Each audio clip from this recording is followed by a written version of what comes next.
እግዚአብሔር ይመስገን። እንግዲህ የዛሬውን ትምህርታችንን እንጀምራለን። ባለፉት ሶስተኛውን ትምህርታችን ማለት ነው ሁለት ጊዜ አይተናል።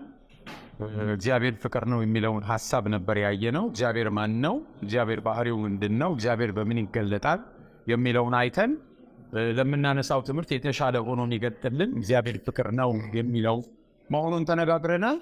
እግዚአብሔር ፍቅር ነው ስንል ደግሞ ፍቅር ከአንድ በላይ አካልን ስለሚፈልግ እግዚአብሔር ፍጥረትን ከፈጠረ በኋላ አይደለም ፍቅር የሆነው አስቀድሞም ነበር የሚለውን ሐሳብ ተነጋግረን ከዛ በኋላ ፍቅር ነው ሲባል እግዚአብሔር የማይቆጣ ማለት አይደለም የሚለውንም ሐሳብ ተነጋግረን እንጨረስነው። ዛሬ ከዛ አንድ እርምጃ እንራመዳለን ወደፊት። አንደኛ ቆሮንቶስ ምዕራፍ 8 ከቁጥር 4 እስከ 6 አንደኛ ቆሮንቶስ ምዕራፍ 8 ከቁጥር 4 እስከ 6 ጣዖት ሁሉ ከንቱ እንደሆነ ከአንዱም በቀር ማንም አምላክ እንደሌለ እናውቃለን። መቼም ብዙ አማልክትና ብዙ ጌቶች አሉ። ነገር ግን በሰማይ ሆነ በምድርም ሆነ አማልክት የተባሉ ምንም ቢኖሩ ለእኛስ ነገር ሁሉ ከእርሱ የሆነ እኛም ለእርሱ የሆንን አንድ አምላክ አብ አለን። ነገር ሁሉም በእርሱ በኩል የሆነ እኛም በእርሱ በኩል የሆንን አንድ ጌታ ኢየሱስ አለን። ሌሎች አማልክት የሚባሉ ቢኖሩ ሌሎች ጌታ የሚባሉ ቢኖሩ ለእኛ ግን ነገር ሁሉ ከእርሱ የሆነ አንድ አምላክ አብ አለን። ነገር ሁሉ በእርሱ በኩል የሆነ አንድ ጌታ ኢየሱስ አለ። ነገር ሁሉ ከእርሱ የሆነ አብ፣ ነገር ሁሉ በእርሱ በኩል የሆነ ጌታ ኢየሱስ፣ እኛም ለእርሱ የሆንን እኛም በእርሱ በኩል የሆንን ነው የሚል። ስለዚህ ነገር ሁሉ ሲል ፍጥረትን ነው፣ እኛም ሲል ደግሞ ድነትን ነው። ስለዚህ ፍጥረትም ድነትም ከማን ነው? ከአብ ነው። ፍጥረትም ድነትም በማን በኩል ነው? በወልድ በኩል ወይም በጌታ በኢየሱስ ክርስቶስ በኩል። እስራኤል በዘዳግም 6:4 ላይ እስራኤል ሆይ ስማ አምላካችን እግዚአብሔር አንድ እግዚአብሔር ነው፣ ወይም ቃል በቃል ሲተረጎም እግዚአብሔር አምላካችን ነው እግዚአብሔር ብቻ ማለት ነው። ቃል በቃል ሲተረጎም እግዚአብሔር አምላክ አንድ ነው የሚል ነው እስራኤላውያን የሚያምኑ። ሐዋርያው ጳውሎስ ግን እሱን አሁን ነገር ሁሉ ከእርሱ የሆነ አብ፣ ነገር ሁሉ በእርሱ በኩል የሆነ ወልድ ብሎ ሪኢንተርፕሪት አደረገ። ከየት ነው ያመጣው? እንዴት ነው አንድ አምላክ ብቻ የሚለው እያለ ይሄ የመጣው?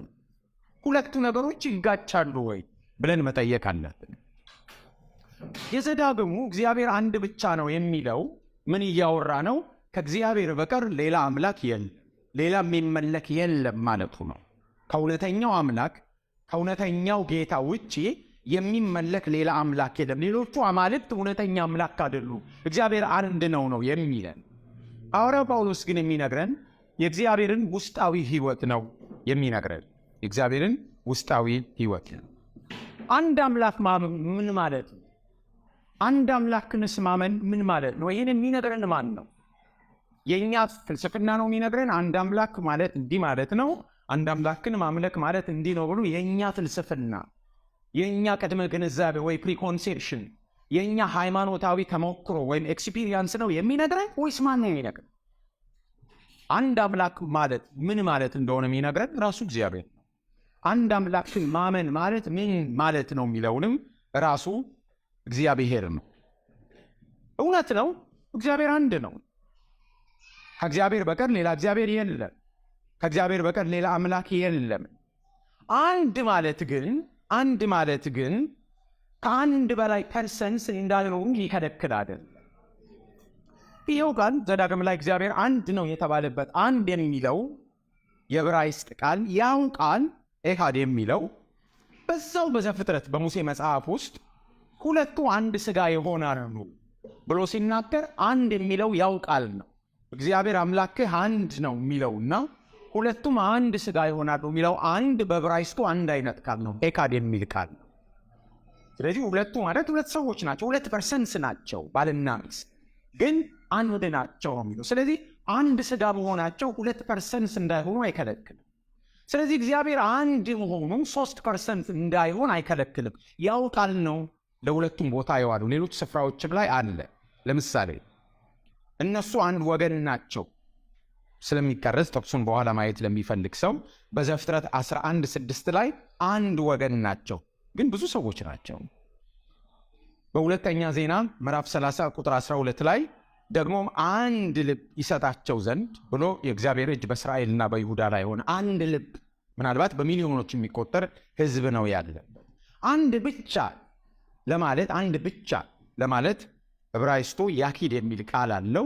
ግን ኤካድ የሚለው ቃል አንድ ብቻ ማለትም ሊሆን ይችላል። ከአንድ በላይ ፐርሰንስንም የሚያካትት ነው። እንዳልኳችሁ ሁለቱ አንድ ሥጋ ይሆናሉ በሚለው ውስጥ እያለ፣ ስለዚህ የቁጥር ነጠላነትን ብቻ አይደለም የሚያሳይ ማለት ነው። እግዚአብሔር ከአንድ በላይ አካላት እንዳሉት በብሉይ ኪዳን ውስጥ የተለያዩ ፍንጮች፣ ጥቁምታዎች፣ ኢንዲኬሽንስ እናገኛለን። ገና ከመጀመሪያው የመጽሐፍ ቅዱስ ምዕራፍ ላይ ስናይ ገና ሲጀምር መጀመሪያ ላይ እግዚአብሔር ብርሃን ይሁን አለ ይላል። ብዙ አለ የሚሉ አሉ፣ ግን ቁጥር 3 ላይ ያለውን ይህን ነው። እግዚአብሔር ብርሃን ይሁን አለ። እግዚአብሔር ተብሎ የተተረጎመው ቃል በዕብራይስጡ ኤሎሂም ነው የሚለው። ኤሎሂም ነው።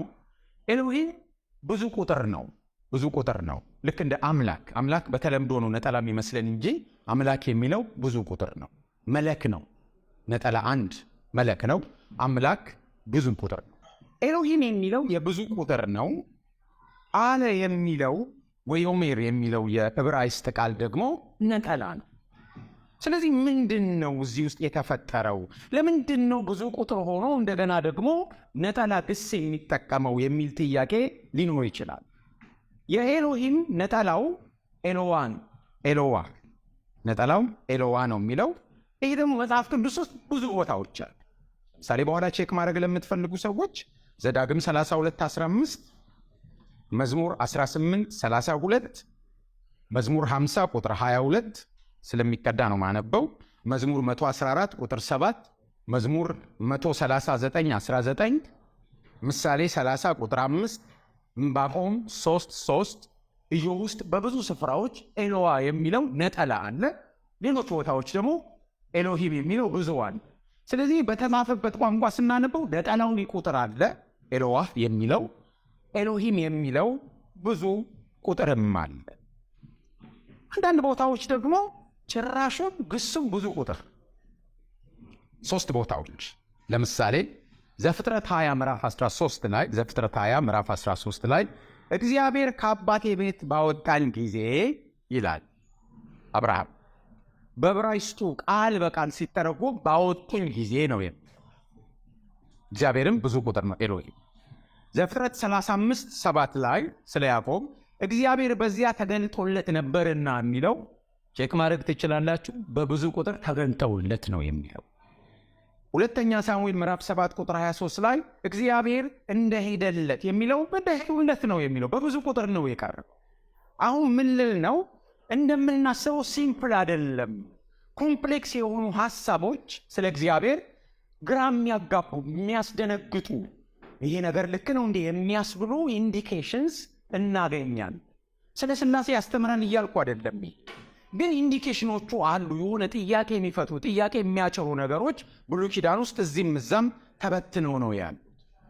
ከዛ በተጨማሪ ደግሞ በግልጽም በየቋንቋውም ሲተረጎም በብዙ ቁጥር የተተረጎሙ የመጽሐፍ ቅዱስ ክፍሎች አሉ። የቀድሙ ሲተረጎሙ በነጠላ ነው የተተረጎሙት ያነበብኳቸው። ግን በብዙ ቁጥር ደግሞ የተተረጎሙ 4 ስፍራዎች አሉ መጽሐፍ ቅዱስ ላይ። የመጀመሪያው ዘፍጥረት ምዕራፍ 1 ቁጥር 26 ሰውን በመልካችን እንደ ምሳሌያችን እንፍጠር የሚለው ነው። ሁለተኛው ዘፍጥረት ምዕራፍ 3 ቁጥር 22 ላይ እነሆ አዳም ከእኛ እንደ አንዱ ሆነ የሚለው ነው። ቀጥሎ ዘፍጥረት 11 ላይ ኑ እንውረድ ቋንቋቸውንም በዚያ እንደባልቀው የሚለው ነው። አራተኛው ኢሳይያስ መጽሐፍ ምዕራፍ 6 ላይ ማንን እልካለሁ ማንንስ ይሄድልናል የሚለው ክፍል ነው። ማንን እልካለሁ ማንስ ይሄድልናል የሚል ክፍል ነው። እነዚህ ሁሉ ጥያቄ ነው። ለምንድን ነው እንዲህ ሆነ? እግዚአብሔር በሮያል ዊ እንደሚነገረው እኛ እያለ ከሆነ ተሆን ብሉይ ኪዳን ለምን ኮንሲስተንትሊ ይሄንን አላለም? ሙሴ 3 ቦታ ብቻዎች ብሎ ዘፍጥረት ምዕራፍ 1 ምዕራፍ 3 ምዕራፍ 11 ላይ ብቻ ብሎ ለምንድን ነው የተወው? ሌሎች ቦታዎች ኢሳይያስ 1 ቁጥር ላይ ብቻ ብሎ ለምን ተወው? the rest of the Old Testament ለምን አላለም? እንደዚህ አይነት ካልቸር አላቸው ወይ ስንል የላቸው። ስለዚህ እግዚአብሔር ከመላእክት ጋር ሆኖ ነው የሚለው ዘፍጥረት ምዕራፍ 11 ሊሆን ይችላል። ኑ እንውረድ ቋንቋቸውን እንደባልቀው። ግን ሰውን በመልካችን እንደ ምሳሌያችን እንፍጠር ሲል እግዚአብሔር በመላእክትና በእግዚአብሔር መልክ ነው እንዴ ተፈጠረ ነው አይደለም? ይፍጠር አብረው ፈጣሪዎች ናቸው ማለት ነው? ምን አይሆንም። ይሄ መጽሐፍ ቅዱስ በእግዚአብሔር መልክ ብቻ መፈጠራችን እግዚአብሔር ብቻ እንደፈጠረን እንጂ መላእክት ኮክሬተርስ እንደሆኑ ወይም በእነሱ ኢሜጅም አብረን ከእግዚአብሔር ጋር እንደተፈጠርን ስለማይነግረን ጥያቄ ይፈጥርብናል። ኢሳይያስ ምዕራፍ 48 ቁጥር 16 ላይ ኢሳይያስ 48:16 ላይ ጌታ እግዚአብሔርና መንፈሱ ልከውኛል ይላል። ወደፊት ይህን ጥቅስ እናየዋለን። ጌታ እግዚአብሔርና መንፈሱ ልከውኛል። ይሄን የሚለው ማን ነው? ነብዩ ነው። ወይም ደግሞ ነብዩ ኮት እያደረገ ነው ሌላ ፐርሰንን። ጥያቄያችን አሁን እሱ አይደለም፣ ግን የተላከውን የላኩት ጌታ እግዚአብሔርና መንፈሱ ናቸው። ስለዚህ ሁለት ላኪዎች ናቸው። ጌታ እግዚአብሔርና መንፈሱ የተለያዩ ናቸው። መንፈሱ የእሱ መጠቀሚያ ብቻ ቢሆን አንዳንዶች እንደሚሉት ቢሆን፣ ለምሳሌ እኔ በእጄ ብሰራ ጳውሎስና እጁ አይባልም አይደል? ጳውሎስና ኃይሉ ጳውሎስና ጉልበቱ አይባልም። ሁለት ፐርሰንስ ሁለት ላኪዎች ናቸው ያል። ስለዚህ የተለያዩ ፐርሰንስ እንደሆኑ ከዚህ መውሰድ እንችላለን። የእግዚአብሔር መንፈስ በመላክ ብቻ አይደለም እግዚአብሔርና መንፈሱ የተባለው፣ በመፍጠርም ይኸው ተነግሯል። ዘፍጥረት ምዕራፍ 1 ስናነብ በመጀመሪያ እግዚአብሔር ሰማይና ምድርን ፈጠረ ይልና የእግዚአብሔር መንፈስ በውሃ ላይ ሰፎ ነበር ብሎ እግዚአብሔርና የእግዚአብሔርን መንፈስ ለያይቶ ነው የሚያስቀምጥ። እግዚአብሔር እየፈጠረ ነው፣ የእግዚአብሔር መንፈስ ደግሞ በውሃ ላይ ይረብብ ነበር ብሎ እግዚአብሔር እና መንፈሱ የተለያዩ ኢንቲቲዎች መሆናቸውን ይነግረናል። ይሄን ደግሞ ወደ ሌሎች ቦታዎችም ወደ መዝሙር መጽሐፍን ብንሄድ ለምሳሌ 104:30 ላይ ወደ ኢዮብ መጽሐፍ ብንሄድ ለምሳሌ 33:4 ላይ ይህንን ይነግረናል። ስለ ሥላሴ ያስተምራሉ እነዚህ ክፍሎች እያልኩ አይደለም፣ ግን የሆነ ፍንጭ ይሰጣሉ። የሆነ ጥያቄ ነው። ምንድን ነው የሆነ ያለው? እግዚአብሔር ማን ነው የሚል ነገር በልባችን እንዲያደር ያደርጋሉ። ሌሎች ክፍሎችን ላንብብ። ደግሞ ፈጣሪ በሚል ቃል የቀረቡ 4 ክፍሎችን ላንብብ። ኢዮብ 35:10 ፈጣሪ እግዚአብሔር ወዴት ነው? ፈጣሪ በዕብራይስጡ በብዙ ቁጥር ነው የቀረበው ፈጣሪ የሚለው። መዝሙር 149:2 እስራኤል በፈጣሪው ደስ ይበለው። ፈጣሪ የሚለው በብዙ ቁጥር ነው የቀረበው በተጻፈበት ቃል። መክብብ 12:1 በጉብዝና ወራት ፈጣሪህን አስብ። ፈጣሪ በብዙ ቁጥር ነው እዚህ ጋር የቀረበው በዕብራይስጡ። ኢሳይያስ 54:5 ፈጣሪሽ ባልሽ ነው እርሱም የሰራዊት ጌታ እግዚአብሔር ነው። እነዚህ 4 ጥቅሶች ፈጣሪ የሚለው ቃል በብዙ ቁጥር ነው የቀረበው። ስለዚህ ብሉይ ኪዳን ዘዳግም ላይ እንደተባለው አምላክ እግዚአብሔር አንድ ነው ሲል አንድ ፐርሰን ነው ማለቱ አይደለም። ከእውነተኛው ከእግዚአብሔር ውጪ ሌላ አምላክ የለም። ከእውነተኛው ከእግዚአብሔር ውጪ የሚመለክ የለም። እሱ ብቻ ነው እውነተኛ አምላክ ማለት ነው እንጂ እግዚአብሔር በውስጡ ከአንድ በላይ ፐርሰን እንዳለው አብ፣ ወልድ፣ መንፈስ ቅዱስ መኖራቸውን የሚክድ አይደለም ለማለት ነው። እንደገና ደግሞ እግዚአብሔር አምላክ ነው እያለ የሚመጣው መሲህ አምላክ እንደሆነ እንደገና ጥቆማ ይሰጠናል። ለምሳሌ ኢሳይያስ 9:6 ላይ ኃያል አምላክ ይላል። መሲሁ የሚመጣው ኃያል አምላክ ነው ብሎ ይነግረናል። ኢሳይያስ 40:3 ላይ ስለ መጥምቁ ዮሐንስ ሲናገር መልእክተኛዬን በፊት እልካለሁ፣ የአምላክን መንገድ ያዘጋጃል። የጌታን መንገድ አዲስ ኪዳን ጌታ ብሎ የሚጠቅሰው የአምላክን ብሎ የሚመጣው መሲህ አምላክ መሆኑን ይጠቁመናል። ሚልክያስ ምዕራፍ 3:1 ላይ የምትፈልጉት ጌታ ወደ መቅደሱ ሂዝ ቴምፕል ይመጣል ብሎ የሚመጣው የመቅደሱ ባለቤት የሆነው መሲህ እንደሆነ። ስለዚህ አምላክ ካለ መሲሁም የሚመጣው መሲህ አምላክ ነው እያለን እንደገና በብሉይ ኪዳን ትንቢቶች አሉ። እንደ እግዚአብሔርም አምላክ ሆኖ መሲሁም እንዴት አምላክ ይሆናል ብሎ መጠየቅ የአንባቢም ድርሻ ነው እና እነዚህን ነገሮች ይነግረናል። ስለዚህ እነዚህ ሁሉ ነገሮች እግዚአብሔር ከአንድ በላይ አካል ሊኖረው እንደሚችል፣ አካል ስል ፐርሰን ማለት ነው። አማርኛ ሌላ አቻ ቃል እየተሻለ እስካሁን የለም ወይ ምን ያላቅም። ስለዚህ እሱን ነው ከአንድ በላይ አካል እንዳለ የሚጠቁመን። ስለዚህ ስለ ሥላሴ ለመነጋገር ይህ መነሻ መሆን ይችላል። ሥላሴ ሲባል ኦብጀክሽን ብለው ሰዎች የሚያነሱት አንዱ ነገር ሥላሴ የሚለው ቃል መጽሐፍ ቅዱስ ላይ የለም። አዎ የለም። ሥላሴ የሚለው ቃል መጽሐፍ ቅዱስ ላይ የለም። ግን የሥላሴ አስተምሮ መጽሐፍ ቅዱሳዊ ነው። ሥላሴ የሚለው ቃል መጽሐፍ ቅዱስ ላይ የለም። የሥላሴ አስተምሮ ግን መጽሐፍ ቅዱሳዊ ነው። መምረጥ የለብንም። ግን የግድ መምረጥ ካለብን መጽሐፍ ቅዱሳዊ ቃላትን ከማስጠበቅና መጽሐፍ ቅዱሳዊ አስተምሮን ከማስጠበቅ ምረጡ ይባል። መምረጥ ግዴታ መሆን የለበት። ግድ ከሆነ ግን መጽሐፍ ቅዱሳዊ ቃላትን ከማስጠበቅ ወይም ከመጠበቅ መጽሐፍ ቅዱሳዊ አስተምሮን መጠበቅ ይበልጣል። የግድ አይደለም፣ መምረጥ የለብን። ለምን ከተባለ ያንን የመጽሐፍ ቅዱስ ቃል እየጠበቁ መጽሐፍ ቅዱሳዊ አስተምሮን ይሳቱዋል። የይሖዋ ምስክሮች ወይም አርዮሳውያን ያንን ቃል እያስጠበቁ ወልድ ፍጡር ነው፣ ወልድ ያልነበረበት ጊዜ ነበር ብለው መጽሐፍ ቅዱስ አስተምሮን ይስታሉ። ቃሉን እየጠበቁ አስተምሮን ይስታሉ። ኦሪጂሰሶች መጽሐፍ ቅዱስን እየጠበቁ መጽሐፍ ቅዱስ አስተምሮን ይስታሉ። ስለዚህ የግድ መምረጥ ካለብን የሚበልጠው የትኛውን? አስተምሮውን መጠበቅ። ግን አስተምሮውን ለመጠበቅ ደግሞ ቃላቱ ያስፈልጋል። ስለዚህ መጽሐፍ ቅዱሳዊ አስተምሮ መጠበቅ ነው እንጂ ዋናው ቃላቱን መጠቀም ላይ አይደለም። ቃላት እየጠበቁ አስተምሮን መስራት ስላለ። ስለዚህ ሥላሴ የሚለው ቃል መጽሐፍ ቅዱስ ላይ የለም። ከየት ነው የመጣው ታዲያ? ቤተ ክርስቲያን ኦልሬዲ ያንን ልምምድ የኖረችበት ነው። ምክንያቱም ጌታ ኢየሱስ ክርስቶስ ሰው ሆኖ መጥቷል። መንፈስ ቅዱስ ወርዷል። ስለዚህ ወልድን አውቀዋል፣ መንፈስ ቅዱስን አውቀዋል። አምልኮ እያካሄዱ ነው። ቤተክርስቲያን ተመስርታለች። ሲኖሩ እየኖሩት እያለ ልክ አይደለም የሚል ሌላ የስህተት ትምህርት ከዚህም ከዛም ሲመጣ ቤተ ክርስቲያን ከሐዋርያት የተቀበለችውን እየኖረችው ያለውን አስተምሮ ማስጠበቅ ስላለባት ያንን መጽሐፍ ቅዱሳዊ አስተምሮ ለማስጠበቅ ቃላት መፍጠር ጀመረች። አስተምሮን አልፈጠረችም፣ አስተምሮ እየኖረችበት። ያንን ለማስጠበቅ ግን አዳዲስ ቃላት መፍጠር ካስፈለገ ይፈጠራል። የነበረውን እንደገና ፖሊሽ አድርጎ ለሆነ ትርጉም ማበጀት ከሆነ ይደረጋል። ቤተ ክርስቲያን ዛሬም አዲስ ትምህርተ መለኮት ላይ አታመጣም እንጂ ትምህርተ መለኮትን ከአባቶች የተቀበለችውን ለማስጠበቅ አዲስ ቃል መፍጠር ካለባት መፍጠር አለበት። አዲስ ቃል ማበጀት ካለባት ማበጀት አለበት። አስተምሮ የነበረ የኖሩበት ነው። ሰከንድ ሰብ ሴንቸሪ ላይ ጥያቄ ሲመጣ ነው እንጂ ቃሉ የመጣው ኤክስፒሪየንሱ ግን ነበር። እንደውም ቅዱስ አትናቴዎስ ለአርዮስን በጣም ቻሌንጅ ካረገበት ነገር አንዱ የተፈጠረን ወልድ ያልነበረበት ጊዜ ነበር ምናምን ሲለው ያልፈጠረንን እናመልካለን ወልድ እና ያልፈጠረንን ማምለካችን እሱ ጣዖት አምልኮ አይደለም። ምክንያቱም ቸርች ኢየሱስን እያመለከች ነው። በዛን ጊዜ አርዮስም ያለበት ቸርች እየተመለከ ነው። ኢየሱስ አምላክ ካልሆነ ማምለካችን ልክ ነው ወይ? ጣዖት አምልኮ ነው። ማምለካችን ልክ ከሆነ ደግሞ ኢየሱስ አምላክ ነው ማለት ነው። ስለዚህ መግለጫውን የእምነት መግለጫውን ይዘው አይደለም ቤተ ክርስቲያንን የመሰረቱ። እየኖሩት ከሐዋርያት ተቀብለው እየኖሩት ከመቶዎች ዓመታት በኋላ ጥያቄ ሲመጣ ኦልሬዲ እየኖሩት ያለውን ኑሯቸውን እየተኖረ ያለውን ህይወት ለማስጠበቅ ነው። ቃላት መፍጠር የእምነት መግለጫ ማምጣት የመጣው የነበረውን ለማስጠበቅ ነው እንጂ የሌለውን ለማምጣት አይደለም።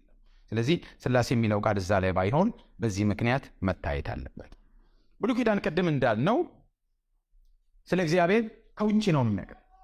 ከውጭ እግዚአብሔር አንድ ነው፣ ከእግዚአብሔር ውጭ ሌላ አምላክ የለም ብሎ ይነግረናል። አዲስ ኪዳን ግን እግዚአብሔርን የሚያሳየን ከውስጥ ነው የሚያሳየን። ከውስጥ ለምን? አዲስ ኪዳን የመጣው ወይም ደግሞ ስለ ሥላሴ ያወቅ ነው። ሥላሴ የሚለውን አስተምሮ የፈጠር ነው እኛ አይደለን። ሥላሴ የታወቀው እግዚአብሔር ስሉስ አምላክ ስሉስ አሐዱ አምላክ መሆኑን ያወቀ ነው በማን ነው ሲባል በጌታ ኢየሱስ ክርስቶስ። ጌታ ኢየሱስ ክርስቶስ ወደ ምድር ሲመጣ እግዚአብሔር ሰው ሲሆን መናገር ጀመረ። ስታጠምቁ በአብ በወልድ በመንፈስ ቅዱስም ብላችሁ አጥምቁ አለ። ዋት ከየት ነው ምንድን ነው የሚያወራው ብሎ ጥያቄ ቢፈጠር ማን ነው የተናገረው? እሱ ራሱ ነው የተናገረው። እኔ ቤት ሌላ መንፈስ አለ፣ እስቲ እውነት መንፈስ ነው እኔን ያከብረኛል ብሎ ስለ መንፈስ ቅዱስ ያስረዳን ራሱ ጌታ ኢየሱስ ክርስቶስ ነው። የሰማዩ አባት እንደዚህ ነው ብሎ ስለ አብ የነገረን እሱ ራሱ ነው። ስለዚህ የሥላሴ አስተምሮን የነገረን እግዚአብሔር ወልድ ነው የነገረን። ከዛ ደግሞ ቤተክርስቲያን እንዴት ኤክስፒሪየንስ አደረገችው ከተባለ የብሉይ ኪዳን ሰዎች ስለሆኑ የመጀመሪያዎቹ ቤተክርስቲያን አይሁዳውያን ናቸው። እግዚአብሔር አብን ያውቃሉ። እና ደግሞ ኢየሱስ ሲመጣ እሱን ነው ዮሐንስ በወንጌሉ መጀመሪያ ላይ በመጀመሪያ ቃል ነበር፣ ቃልም እግዚአብሔር ነበር፣ ቃልም በእግዚአብሔር ዘንድ ነበረ ብሎ የሚያውቀው ላይ ኢየሱስ ክርስቶስ ሲመጣ ሌላ ነገር እንደተጨመረ ይነገራል። እሱ ብቻ አልበቃም። እኔ ብሄድ ይሻላችኋል ካለ በኋላ በበዓለ ሃምሳ ቀን ላይ መንፈስ ቅዱስ ወረደ። ስለዚህ አብን ያውቁ ነበር፣ ወልድ በመካከላቸው ተመላለሰ፣ ተገለጠ፣ መንፈስ ቅዱስ በጴንጤቆስጤ ቀን ወረደ፣ አወቁ። ስለዚህ የሥላሴን አስተምሮ ከተገለጠላቸው ከኤክስፒሪየንሳቸው ነው ተረድተው ያንን ያስቀመጡን። የኖሩትን፣ ያዩትን፣ የሰሙትን የተገለጠላቸውን ነው ባስተምሮ ጠብቀው ያስተላለፉልን ማለት ነው። እግዚአብሔር ሕዝቡን ሊታደግ ሲገለጥ ስሉስ አሐዱ አምላክነቱ ተገለጠ እንጂ አዳዲስ መረጃዎችን በመስጠት አይደለም አስተምሮውን ያስተካከለው። ይኸውላችሁ የሆነ ነገር ብሎ ቲዮሪ አይደለም የነገረው፣ ራሱን በስላሴነት ተገለጠ። ዮሐንስ እንደሚነግረን ሌሎችም ወንጌላት ያነሳሉ። ጌታ ኢየሱስ ክርስቶስ ሲጠመቅ የነበረው ነገር ስላሴነቱን ነው የገለጠው። ጌታ ኢየሱስ በየአስተምሮ የሚገልጠው እሱ ነው። ስለዚህ እግዚአብሔር ስሉስ አሐዱ አምላክ ሆኖ ተገለጠ። ስለዚህ የስላሴ አስተምሮ የተጀመረው የተገለጠው በራሱ በእግዚአብሔር ነው። እግዚአብሔር ራሱን ካልገለጠ በስተቀር ማንም እግዚአብሔርን ሊረዳውና ሊደርስበት ስለማይችል፣ ስለዚህ አዲስ ኪዳን ላይ ይህንን በደንብ እየፈለቀቀ እግዚአብሔር በነቢያቱ በኩል በአዲስ ኪዳን ላይ በተደጋጋሚ በሐዋርያት ማለት ነው በነቢያት ስም እየጻፈ ያስረዳናል። የተወሰኑ ጥቅሶችን አነባለሁ። በአብ በወልድ በመንፈስ ቅዱስ ስም እያጠመቃችኋቸው ማቴዎስ 28:19፣ ኤፌሶን 3:16-17 እግዚአብሔር አብን ማለት ነው ውስጣዊውን ሰውነታችሁን የሚያጠነክር ኃይል በመንፈሱ መንፈስ ቅዱስ አማካይነት ከክብሩ ባለጸግነት እንዲሰጣችሁ ጸልያለሁ። እንዲሁም ክርስቶስ ወልድ ማለት ነው በልባችሁ እንዲኖርና እናንተም ስር ሰዳችሁ በፍቅር የጸናችሁ እንድትሆኑ ነው። በአዲስ ትርጉም ነው ያነበብኩት። ኤፌሶን 4:4-6 በአንድ ተስፋ እንደተጠራችሁ አንድ አካል ቦዲ ማለት ነው፣ ፐርሰን አይደለም ቦዲ፣ አንድ መንፈስ፣ አንድ ጌታ፣ አንድ ሃይማኖት፣ አንዲት ጥምቀት፣ ከሁሉ በላይ የሚሆን በሁሉም የሚሰራ በሁሉም የሚኖር አንድ አምላክ የሁሉም አባት አለ። አንድ መንፈስ፣ አንድ ጌታ፣ አንድ አባት። ሮሜ 15:16 በአዲስ ትርጉም ይህም ጸጋ የተሰጠኝ የእግዚአብሔር አብን ማለት ነው የምስራች ቃል ለአሕዛብ በማብሰር እንደ ካህን ሆኜ ኢየሱስ ክርስቶስን ለማገልገል ነው። ስለዚህ አሕዛብ በመንፈስ ቅዱስ የተቀደሰና እግዚአብሔርን ደስ የሚያሰኝ መስዋዕት ሆነው እንዲቀርቡ አገለግላለሁ። ሮሜ 15:30 ስለ እኔ ወደ እግዚአብሔር በመጸለይ የተጋድሎ አጋር እንድትሆኑ በጌታችን በኢየሱስ ክርስቶስና በመንፈስ ፍቅር እለምናችኋለሁ። ሁለተኛ ቆሮንቶስ 1:21-22 እንግዲህ እኛንም እናንተንም በክርስቶስ ጸንተን እንድንቆም የሚያደርገን እግዚአብሔር ነው፣ የቀባንም እርሱ ነው። የእርሱ ለመሆናችን ማኅተሙን ያተመብን ደግሞ ወደፊት ለምናገኘው ነገር የመንፈሱን ዋስትና በልባችን ያኖረ እርሱ ነው። ሌሎች ብዙ ክፍሎችም አሉ። ሁሉም የሚነግሩ አብ፣ ወልድ፣ መንፈስ ቅዱስ፣ እግዚአብሔር፣ ጌታ፣ መንፈሱ እያሉ እነዚህ ሁሉ ክፍሎች የእግዚአብሔርን ስሉስ አሐዱ አምላክነት ነው የሚነግሩ።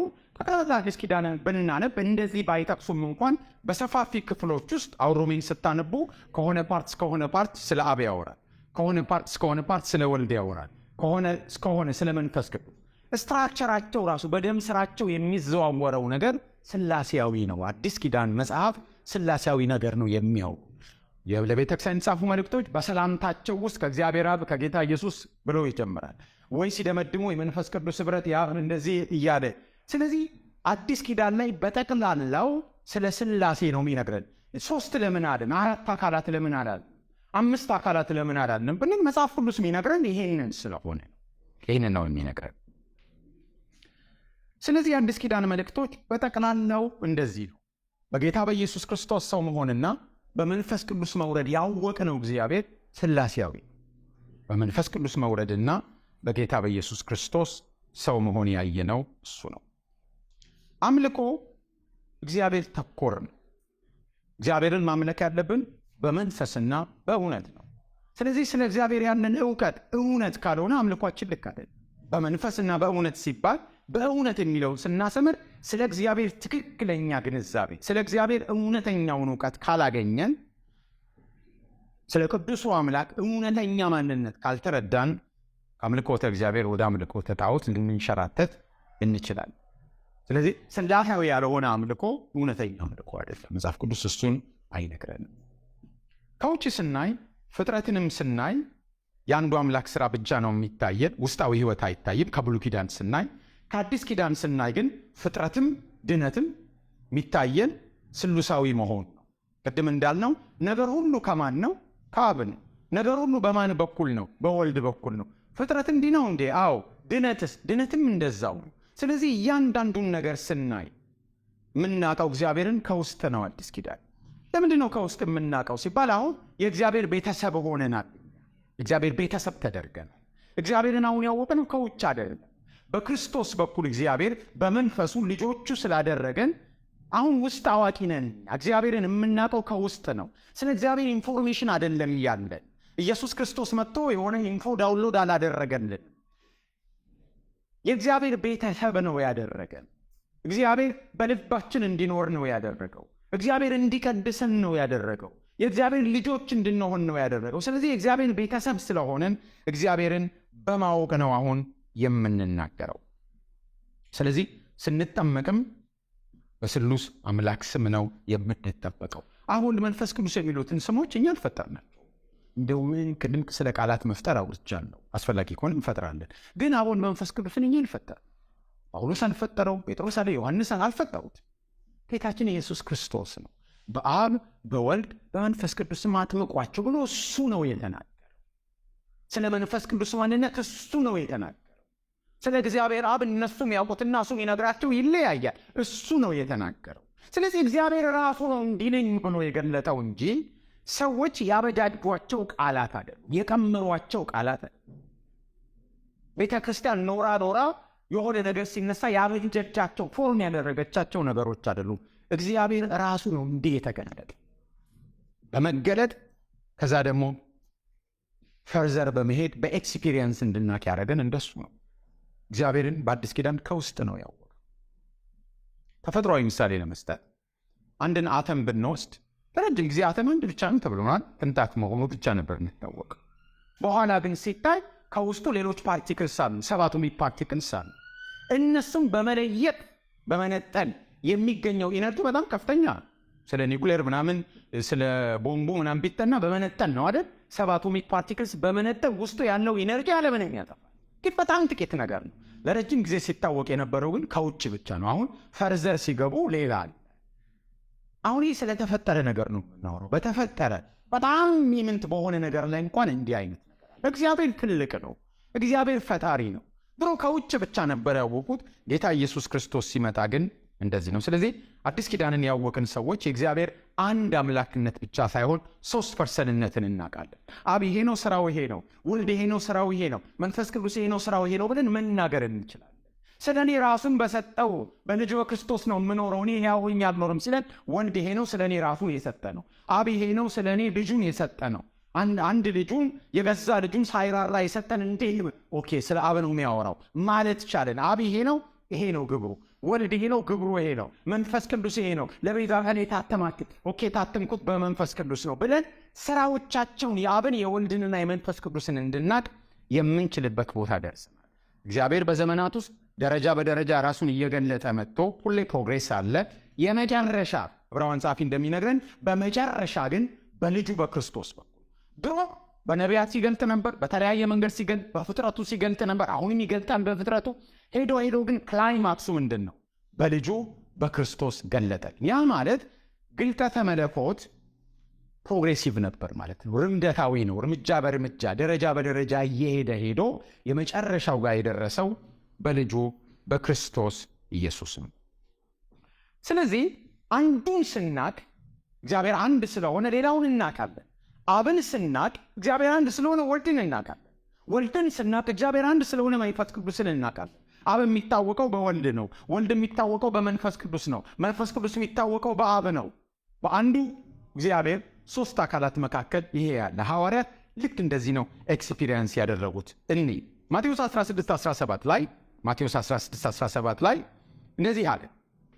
እኔ ማን እንደሆንኩ ትላላችሁ ብሎ ሲጠይቅ ጌታችን ኢየሱስ ክርስቶስ ሐዋርያው ቅዱስ ጴጥሮስ አንተ ያው እግዚአብሔር ልጅ ነህ ብሎ ተናገረ። ከዛ እንደዚህ ያለው ጌታችን ኢየሱስ ክርስቶስ በሰማይ ያለው አባቴ እንጂ ሥጋና ደም ይሄንን አልገለጠልህም።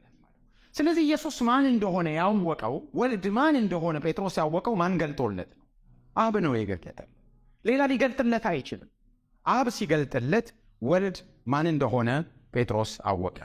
በምዕራፍ 17 ቁጥር 5 ላይ ስናነብ ማቴዎስ ማለት ነው። በምዕራፍ 17 ቁጥር 5 ላይ ስናነብ ወደ ተራራ ሄደው እያለ ብሩህ ደመና ጋረዳቸው፣ ከዛ እንደዚህ የሚል ድምፅ መጣ፣ የምወደው ልጄ እርሱ ነው፣ እርሱን ስሙት። ማን ነው የነገራቸው? ያለ አብ ነው የሚነገራቸው። ስለዚህ ወልድን ያወቁት በአብ ነው። ከአብ በቀር ወልድን የሚያውቅ የለም። መጽሐፍ ቅዱስ እንደሱ ይላል። ስለዚህ ሰው ወልድን የሚያውቀው በአብ ነው። ሉቃስ 10:22 ላይ ሉቃስ 10:22 ወልድንን ማን እንደሆነ ከአብ በቀር የሚያውቅ የለም፣ አብንን ማን እንደሆነ ከወልድ በቀር ወልድም ሊገልጥለት ከሚፈቅድ በቀር የሚያውቅ የለም። ስለዚህ አብን ለማወቅ ማን መግለጥ አለበት? ወልድ። ወልድን ለማወቅ ማን መግለጥ አለበት? አብ። እሱን ነው የሚነግረን። ስለ መንፈስ ቅዱስ ደግሞ ያወቁት ወልድ ነው የነገራቸው። ዮሐንስ 14 ከ16 እስከ 17 ስናይ ዮሐንስ 14 ከ16 እስከ 17 ብትወዱኝ እኔ አብን ለምናለሁ ከዘላለም ከእናንተ ጋር እንዲኖር ሌላ አጽናኝ ወይም ጰራቅሊጦስ ይሰጣችኋል። ሌላ አጽናኝ ነው፣ ጰራቅሊጦስ ነው። እርሱ ዓለም የማያየው የማያውቀው ስለሆነ ሊቀበለው የማይቻለው የእውነት መንፈስ ነው። ነገር ግን በእናንተ ዘንድ ስለሚኖር በውስጣችሁም ስለሚሆን እናንተ ታውቃል። ስለዚህ መንፈስ ቅዱስን የገለጠው ማን ነው? ወልድ ነው። የእውነት መንፈስ ነው። አጽናኝ ነው። እንደኔ አይነት ሌላ አጽናኝ ነው። እንደገና ደግሞ ዓለም ስለማያውቀው ሊቀበለው አይችልም። ከእናንተ ጋር ስለሚኖር በውስጣችሁም ስለሚሆን ታውቃል። ስለዚህ በውስጣችን የሚኖረው መንፈስ ቅዱስ ነው። ከዛ እንዲህ መሆኑ ደግሞ የእግዚአብሔር አብሮነት መሆኑን ወላጆች እንደሌላቸው ልጆች አልተዋችሁ። ስለዚህ በመንፈሱ በኩል እሱ መኖሩን ነው የሚነግረን። ስለዚህ ወልድ ነው ስለ መንፈስ ቅዱስ የገለጠልን። ምዕራፍ 16ንም ብንመለከት ዮሐንስ ማለት ነው። ምዕራፍ 16ን ከቁጥር 7 ጀምሮ ብናነብ እኔ እነግራችኋለሁ፣ እኔ ብሄድ ይሻላል፣ እኔ ባልሄድ አጽናኙ አይመጣም ይላል። እርሱ መጥቶ ስለ ኃጢአት፣ ስለ ጽድቅ፣ ስለ ፍርድ ዓለምን ይወቅሳል። ስለ ኃጢአት በእኔ ስለማያምኑ፣ ስለ ጽድቅ ወደ አብ ስለሚሄድ፣ ከዚህ በኋላ ስለማታዩ፣ ስለ ፍርድ የዚህ ዓለም ገዥ ስለተፈረደበት የምነግራችሁ ብዙ ነገር አለኝ፣ ልትሸከሙት አትችሉም። እርሱ የእውነት መንፈስ በመጣ ጊዜ ግን ወደ እውነት ሁሉ ይመራችኋል። የሚሰማውን ሁሉ ይናገራል እንጂ ከራሱ አይነግርምና የሚመጣውንም ይነግራችኋል። እርሱ ያከብረኛል፣ ለእኔ ካለኝ ወስዶ ይነግራችኋል። ለአብ ያለው ሁሉ የኔ ነው፣ ስለዚህ ለእኔ ካለኝ ወስዶ ይነግራችኋል አሉ። ስለዚህ መንፈስ ቅዱስን ያወቁት ማን ገልጦላቸው ነው? ወልድ ገልጦላቸው። መንፈስ ቅዱስን አያውቁም። እሱ የእውነት መንፈስ መሆኑ አጽናኝ መሆኑ አያውቁም። ኢየሱስን እንደሚያከብር ዓለም ሊቀበለው እንደማይችል በውስጣቸው እንደሚኖሩ ብሉይ ኪዳን እኮ በውስጣችሁ ይኖራል ላይ በላዩ መጣ ሄደ ነው አይደል? የእግዚአብሔር መንፈስ መጣበት እያለ ነው የሚነግረን። በውስጣችሁ ስለሚኖር መንፈስ ቅዱስ በኢየሱስ ያላመኑትን እንደሚወቅስ፣ ስለ ጽድቅ እንደሚወቅስ ጌታ ኢየሱስ ክርስቶስ ነው የነገራቸው። የመንፈስ ቅዱስ በውስጣችን መኖር የእሱ መኖር መሆኑን ከዚህ የተነሳ የተተውን እንዳልሆነን የነገረን ራሱ ጌታ ኢየሱስ ክርስቶስ ነው። በአንደኛ ቆሮንቶስ ምዕራፍ 12 ቁጥር 3 ላይ ደግሞ በአንደኛ ቆሮንቶስ ምዕራፍ 12 ቁጥር 3 ላይ ስለዚህ ማንም በእግዚአብሔር መንፈስ ሲናገር ኢየሱስ የተረገመ ነው የሚል እንደሌለ በመንፈስ ቅዱስም ካልሆነ በቀር ኢየሱስ ጌታ ነው ሊል አንድ እንኳ እንዳይችል አስታውቃችኋለሁ። ስለዚህ ኢየሱስ ጌታ ነው ለማለት የሚታወቀው በማን ነው? በመንፈስ ቅዱስ ነው። መንፈስ ቅዱስ ካልገለጠለት በስተቀር ሰው ኢየሱስ ጌታ ነው ሊል አይችልም። እንዴት ነው ኢየሱስ ጌታ ነው? በእንጨት ላይ የተሰቀለ ተረገመ ነው ተብሎ እንደተጻፈ እርግማን ሆኖ ከሰፈር ውጭ ወጥቶ የተሰቀለው የውርደት የሞት የሞተውን ጌታ ነው ብሎ ለማመን መንፈስ ቅዱስ ካልረዳ በስተቀር መንፈስ ቅዱስ ካላበራ በስተቀር ኢየሱስ ጌታ ነው ሊል የሚችል የለም። አምኖ ከልቡ ጌታዬ ነው ብሎ ሊንበረከክ የሚችል የለም። ስለዚህ ያለ መንፈስ ቅዱስ ወልድ አይታወቅም። ያለ አብ ወልድ አይታወቅም። ያለ ወልድ መንፈስ ቅዱስ አይታወቅም። ያለ ወልድ አብ አይታወቅም። ስለዚህ አንዱን ስናውቅ ወደ አንዱ እንሄዳለን።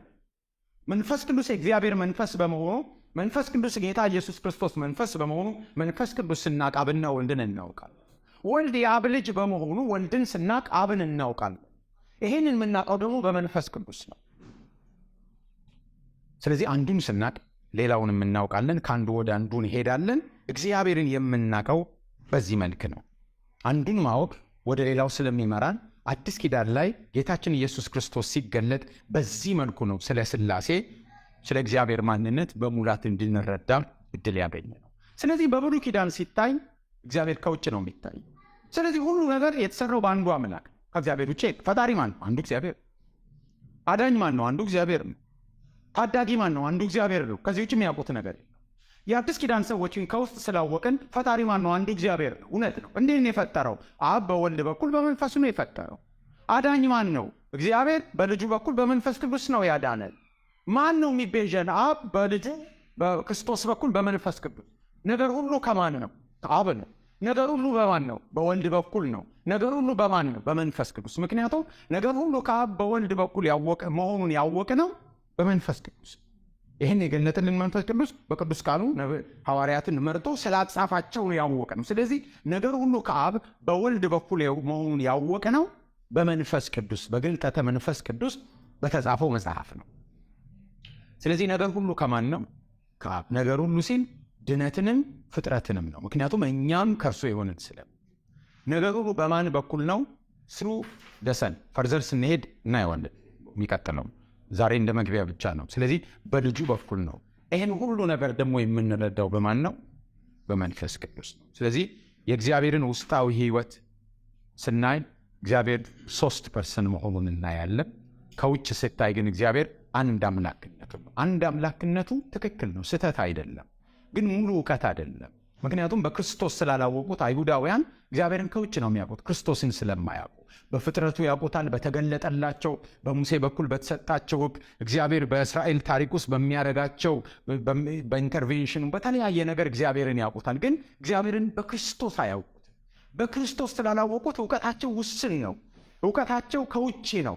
በክርስቶስ ያወቅ ነው። መንፈሱን በውስጣችን የተቀበልን እኛ ግን እግዚአብሔርን የምናውቀው ከውስጥ ነው።